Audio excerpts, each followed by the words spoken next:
Welcome to Gajas kitchen. இன்றைக்கி நான் திரி பாயசம் செஞ்சுருக்கேங்க. அது எப்படி செய்யலான்றதை பார்க்கலாம் வாங்க இந்த வீடியோவில்.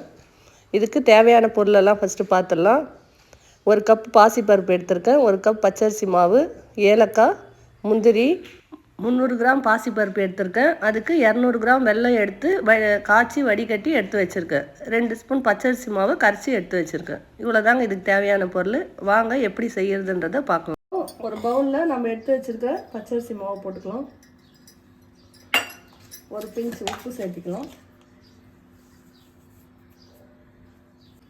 இப்போ லைட்டாக வெதுன்னு இருக்கிற சுடு தண்ணி போட்டு இப்போ இதை நம்ம பிசைஞ்சிக்கலாம்.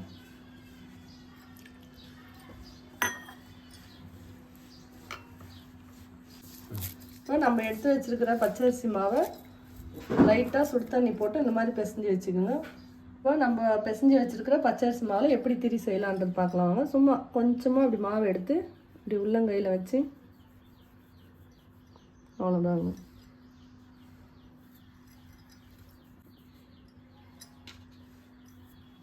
நம்ம பிசைஞ்சு வச்ச பச்சரிசி மாவுக்கு நான் இவ்வளோ திரி பண்ணி வச்சுருக்கேன். இப்போ நம்ம எடுத்து வைக்கிற பாசிப்பருப்பை குக்கரில் ஒரு விசில் வச்சுக்கலாங்க. 2 கப்பு தண்ணி ஊற்றி குக்கரில் ஒரு விசில் வந்தால் போதும்.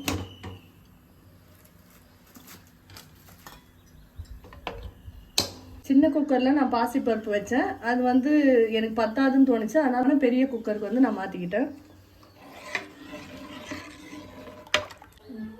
இப்போ நம்ம வெல்லம் வடிகட்டி எடுத்து வச்சுருக்கோங்களா, அதை இந்த பாயசத்தில் ஊற்றிக்கலாம்.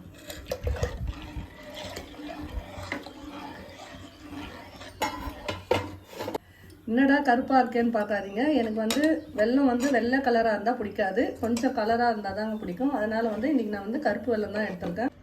நம்ம கரைச்சி வச்சுருக்கிற பச்சரிசி மாவை இந்த பாயசத்தோடு மிக்ஸ் பண்ணி அப்படின்னா பாயசம் கொஞ்சம் திக்னஸ் வரத்துக்காக இதை நம்ம செய்கிறோம். இப்போது நம்ம பண்ணி வச்சுருக்கிற திரியை போட்டுடலாம்.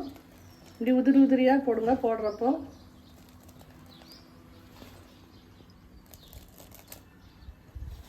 போட்ட உடனே நம்ம இதை பாயசத்தை கலக்கக்கூடாதுங்க. ஏன்னா நம்ம போட்ட திரி கரைஞ்சிடும். ஒரு 2 நிமிஷம் கழிச்சு தான் நம்ம மெதுவாக கலக்கி விடணும். அவ்வளோதாங்க. இப்போ மெதுவாக கலக்கி விட்டோம் பாருங்க. திரி ஒன்று கூட உடையவே இல்லை. ரொம்ப சூப்பராக இருக்குது.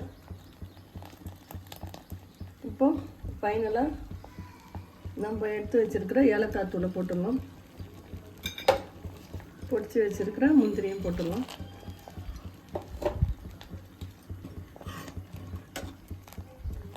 அவ்வளோதாங்க, திரி பாயசம் ரெடி. இப்போ ஒரு பவுலுக்கு மாற்றிக்கலாம். என்னோட ஸ்டைலில் திரி பாயசம் ரெடி பண்ணிட்டேன். இதே மாதிரி நீங்களும் செஞ்சு பாருங்கள். ரொம்ப டேஸ்டியாக இருக்கும். இந்த வீடியோ உங்களுக்கு பிடிச்சிருந்தா லைக் பண்ணுங்கள், ஷேர் பண்ணுங்கள், கமெண்ட் பண்ணுங்கள். தேங்க்யூ.